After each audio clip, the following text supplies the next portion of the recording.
ingin pintar silat tapi nggak ada gurunya, kayaknya sih berat sekali. Ya. Nah, tapi kalau dengan gurunya, maka apapun akan mudah. Dan guru itu betul-betul membuat jalan kemudahan. Nah, di sini antaranya adalah ketika kita mampu mencari dukungan orang lain. Maka ketika kita yang kelima mencari dukungan, maka di antaranya adalah kita akan mampu meningkatkan kualitas diri kita. Kita lihat lagi yang keenam. Waduh, yang keenam apa isinya? Ya. Yang keenam adalah menebarkan energi positif. Wow. Ini kita sering dengar. Mitra mungkin juga sering dengar anak indigo, orang indigo. Orang-orang yang berperilaku positif. Mereka yang terus-menerus mengedepankan positive action, positive thinking, positive listening, apapun positif, bisa jadi itu indigo. Jadi ternyata salah satu untuk bisa meningkatkan kualitas diri adalah ketika kita menebarkan energi positif. Ini hebatnya energi positif. Jadi tidak ada lagi istilah suudon. Yang ada adalah kebaikan-kebaikan. Karena husnudon. Dan biasanya kebaikan-kebaikan itu efeknya pun akan baik. Sangat berbeda kalau keburukan. Kalau keburukan nanti efeknya juga buruk gitu. Jadi kalau kita terus mengedepankan kebaikan, energi positif, menebarkan energi positif kepada siapapun, kepada apapun, maka bisa jadi kita adalah orang indigo saya katakan. Orang yang indigo itu kan kecerdasan yang ekstra gitu. Jadi orang bilang ada panca indera keenam gitu.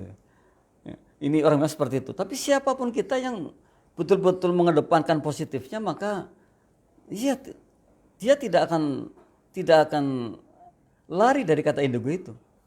Dia pasti akan mengetahui segala sesuatunya dengan baik. Karena apa? Yang ada prasangka baik. Yang ada husnudzon bukan suudzon. Dan luar biasanya untuk kita, kalau kita latih seperti itu, kita latih organ tubuh kita menjadi orang positif, menjadi organ yang positif, melihat yang positif, berkata yang positif, bertindak positif, maka niscaya kita ini akan menjadi orang yang sangat kuat sekali. Dan kekuatan positif ini nggak ada bandingannya. Jadi positif kan selalu di atas lah kalau orang positif itu, tidak pernah di bawah. Tapi sebaliknya, sekalipun kelihatannya hebat, kalau itu orang negatif, itu akan di bawah. Dan jangka panjangnya akan kelihatan. Orang positif itu dicari-cari jangka panjangnya. Tapi orang negatif sebaliknya akan dihujat-hujat. Tapi jangka panjangnya. Oleh karena itu, mari kita mencoba untuk menjadi orang yang terus mengedepankan positifnya. Jadi tidak ada lagi negatifnya. Udah, apapun yang terjadi pada diri kita, apapun yang kita lihat, hari ini kita mulai berprasangka baik saja. Karena apa? Semua bisa menjadi pembelajaran buat kita. Bisa kita analisis menjadi pembelajaran kita. Jadi nggak ada lagi kata-kata mengeluh berkepanjangan. Nggak ada lagi mengatakan, aduh kok begini jadinya, enggak. Karena apa? Di dalamnya ada hal yang luar biasa baiknya. Di dalamnya ada hal yang bisa kita pelajari. Di dalamnya ada sepungkah berlian yang bisa jadi belum ditemukan sebelumnya dan kali ini kita temukan. Itu hebatnya orang yang menebarkan energi positif. Jadi pancarannya luar biasa dan kekuatannya pun akan luar biasa sekali. Jadi siapapun kita yang hari ini sudah menebarkan positif, terus tingkatkan. Saya yakin sekali pancarannya menjadi pancaran yang sangat bagus untuk lingkungan kita atau lebih luas lagi. Dan itulah yang semestinya kita sebagai orang yang luar biasa, sebagai orang yang mampu meningkatkan kualitas dirinya, dan sebagai orang yang insya Allah jadi panutan bagi orang lain adalah ketika terus-menerus menebarkan energi positif. Kita lihat lagi yang ketujuh. Wow. Ya, yang ketujuh adalah memberi reward. Kita lihat di layar. Betul sekali bahwa mestinya sekecil apapun hasil kita akan memberikan reward kepada diri kita. Kita akan ucapkan hamdalah, alhamdulillah saya mampu. Ternyata saya sampai di sini. Ternyata ini yang saya dapatkan. Ketika kita memberikan reward pada diri kita, maka banyak syukurnya. Dan salah satu meningkatkan kualitas diri adalah ketika orang itu senantiasa bersyukur dan mensyukuri serta memberikan reward. Jadi jangan pelit-pelit. Kita kadang sorak-sorai untuk orang lain, tapi untuk diri kita malah pelit. Untuk diri kita malah tidak pernah mengatakan saya ini luar biasa. Terima kasih tanganku sudah berbuat banyak untuk kebaikan.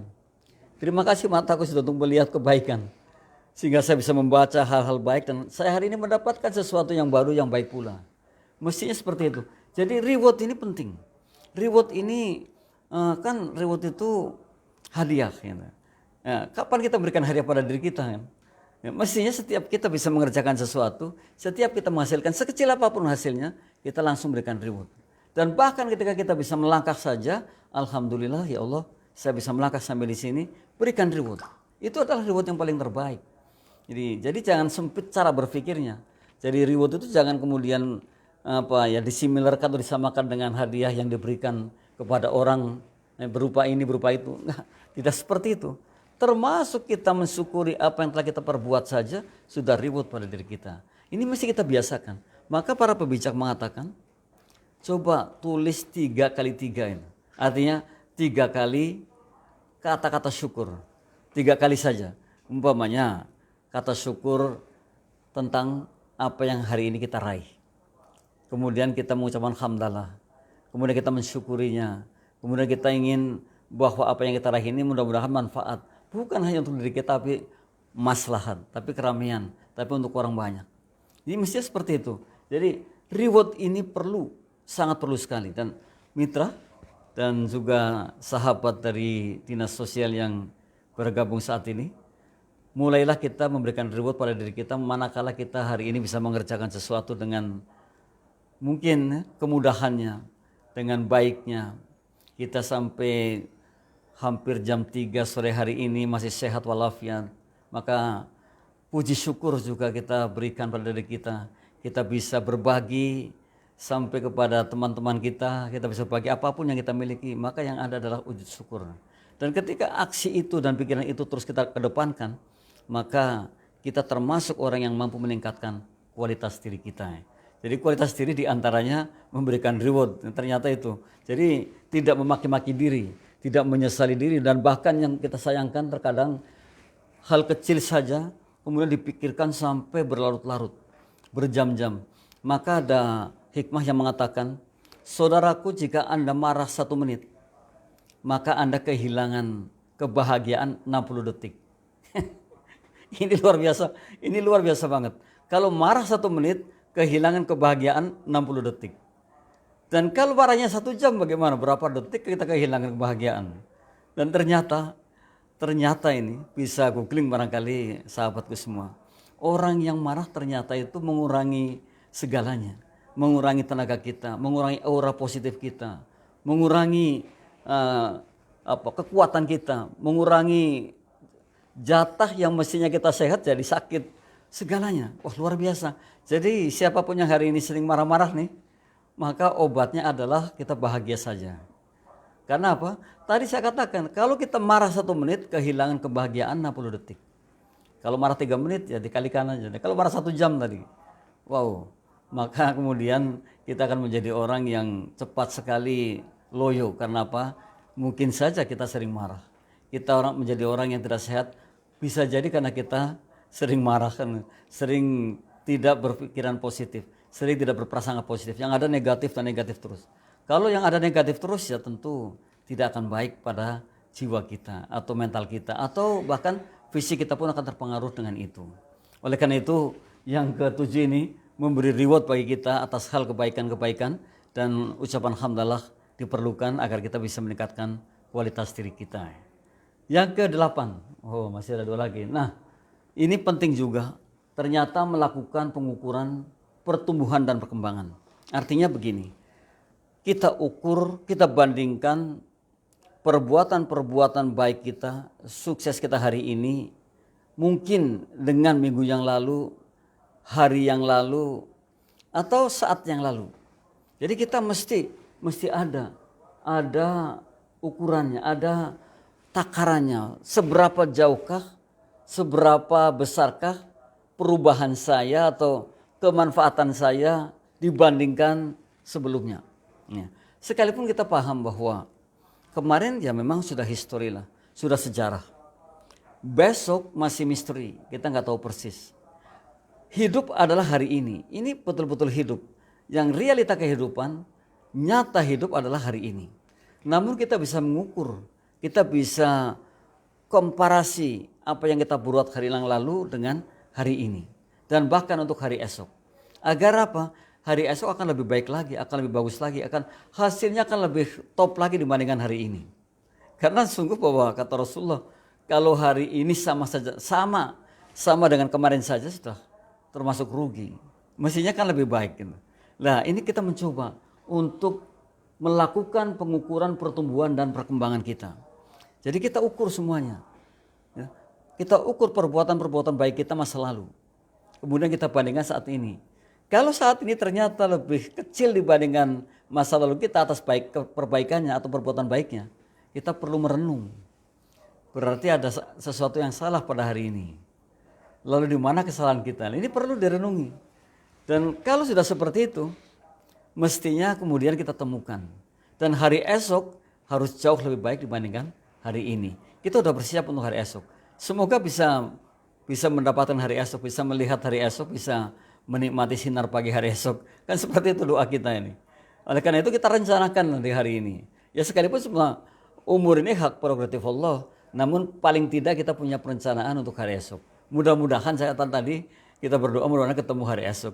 Masih bisa ketemu dengan binatang kesayangan kita, dengan teman-teman akrab kita, dengan teman-teman baik kita, dengan orang-orang yang baik, belajar lagi, dengan alam yang begitu mendukung kita, mestakung katanya, semesta mendukung gitu. Mestinya kita bahagia sekali.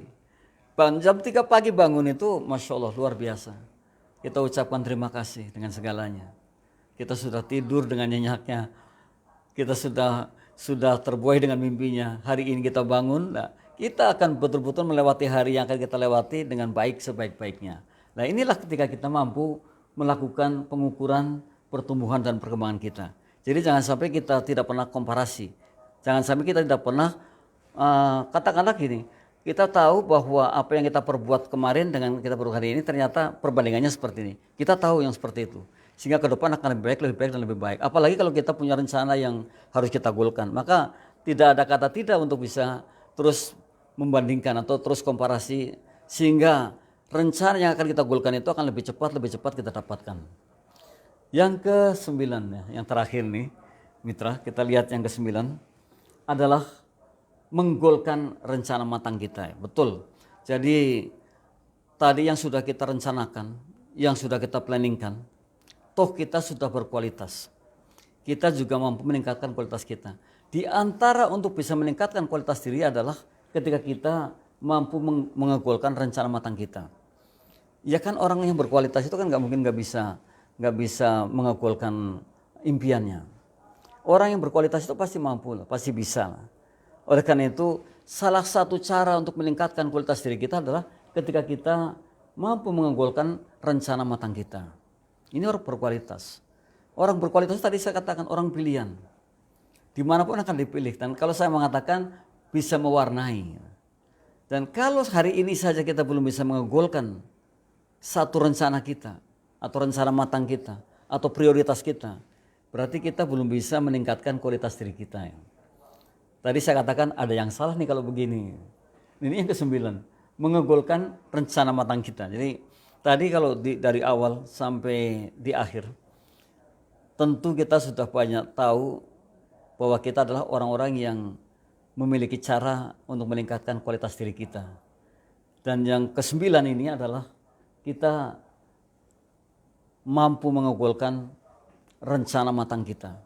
Jadi kita rencananya sudah matang, rencana yang sudah menjadi prioritas atau rencana utamanya kemudian kita golkan. Ini adalah salah satu untuk meningkatkan kualitas diri. Ya memang betul hanya orang-orang yang berkualitaslah yang pada akhirnya bisa menggolkan keinginannya, bisa merealisasikan impiannya. Jadi kalau hari ini kita belum bisa merealisasikan impian kita, berarti kita masih jauh dari kualitas diri yang baik. Kita perlu meningkatkan lagi kalau seperti itu. Ini bisa diukur, semuanya bisa diukur dan kita ini sangat bisa mengukur diri kita. Kalau saya pernah katakan, jangan-jangan 5 tahun ini kita hanya berdiri di tempat. Artinya kita hanya ya begini-begini aja gitu. Dan kata-kata ini tuh banyak sekali kita dengarkan. Loh kok saya cuma begini-begini aja dari dulu sampai sekarang. itu berarti ada yang salah. Tapi kalau kita belajar banyak tentang bagaimana cara meningkatkan kualitas diri, dan yang terakhir adalah mampu menggolkan rencana matang kita, ya tentu kita orang berbeda. Kita harus berbeda memang betul. Kita nggak boleh sama. Kalau sama katanya bosan gitu. Nah, bagaimana cara kita membedakan adalah ketika kita menjalani kehidupan lebih berkualitas. Menjalani kehidupan dengan betul, dengan perencanaan yang matang. Jadi tidak sia-sia, tidak hilang begitu saja hari ini jam-jam yang kita lewati. Terkadang kalau saya pribadi di sore hari saya akan betul-betul merefleksi diri. Tadi apa yang saya kerjakan? Apakah saya hanya duduk sekian jam nonton TV atau nonton YouTube saja tanpa berbuat apa-apa? Maka ketika saya mungkin berbuat seperti itu, saya pasti akan menuliskannya supaya tidak terulang di esok hari. Jadi saya harus manfaat betul. Setiap menitnya itu harus manfaat. Harus manfaat. Manfaatnya banyak sekali, bisa untuk menuliskan, bisa untuk membaca, bisa untuk menambah wawasan kita, bisa untuk memperkaya ilmu kita, hasanah kita. Jadi banyak sekali. Sebenarnya tidak ada waktu kosong lah. Kalau umpamanya orang bilang siang hari, bubuk siang, tidur. Sekarang kita latih. Tidur 10 menit saja, kalau kualitas tidurnya bagus sudah cukup sekali. Dengan duduk saja bisa. Itu. Jangan dibuang-buang waktu tidur siang hari sampai 2 jam. Malam harinya sudah 8 jam. Wow. Kebanyakan menurut saya itu. Ya kan kita sayangkan kalau kita harus hanya seperti itu. Padahal tuntutan ke depan banyak sekali dan mestinya kita lebih berkualitas. Toh kita paham bahwa apa yang akan kita tinggalkan adalah sesuatu yang bisa, mungkin orang bilang saat ini ya ada peninggalan jejak digitalnya itu. Ya itu tadi mungkin menulis, mungkin dakwah, ya sekarang ada vlog, ada YouTube, ada YouTuber itu, ada juga buat blognya, ada segala macam ada. Jadi supaya seperti itu, jadi sampai kapanpun kita akan dikenang. Seandainya saya sudah tidak ada, tapi masih ada tulisan-tulisannya, masih ada vlognya, masih ada mungkin teman-teman yang mengenal saya karena puisi-puisinya, kan seperti itu. Jadi jangan sampai kita tidak meninggalkan tadi jejak digital lah. Jangan sampai.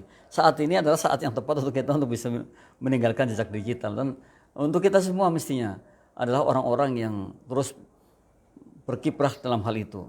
Terus saja tidak menjadi orang yang menyia-nyiakan waktu yang sedemikian mungkin sempitnya kalau saya katakan. Sekalipun waktu diberikan yang sama. Tapi bisa jadi kalau kita bisa mengaturnya, kita bisa memanfaatkannya dengan baik, saya akan katakan wah sempit sekali nih, cepat sekali nih waktunya kan gitu ya. Tapi kalau bagi mereka yang mungkin slow, justru akan merasakan waktunya panjang sekali. Ya, tapi kalau orang yang sibuk dengan kegiatan-kegiatan yang positifnya, maka mengatakan waktunya cepat sekali, rasanya kan gitu. Nah ini mitra dan sahabat semua, 9M yang sudah kita sharekan untuk cara meningkatkan kualitas diri kita. Semoga manfaat ini, karena kebetulan tidak ada yang bergabung dari dinas sosial. Saya tidak melihat ada yang bergabung, atau mungkin mereka sedang ada kegiatan. Saya kira dicukupkan sampai di sini. Terima kasih atas segala atensinya dan kerjasamanya. Alhamdulillah, QLM yang ke-221 dengan tema meningkatkan kualitas diri akan kita akhiri, karena memang waktunya sudah selesai. Insya Allah kita ketemu di pekan depan dengan tema-tema yang menantang bagi kita agar kita betul-betul menjadi orang yang berkualitas. Jadi jangan sampai kita ini tua hanya mengalami namun berpengalaman. Kita ini orang-orang yang betul-betul memiliki keilmuan yang cukup sehingga akan mampu meninggalkan katakanlah perbuatan baiknya, karena yang dikenang hanya perbuatan baik saja, tidak hal lain. Demikian saya kira. Kurang lebihnya mohon maaf. Billahi taufiq wal hidayah. Assalamualaikum warahmatullahi wabarakatuh.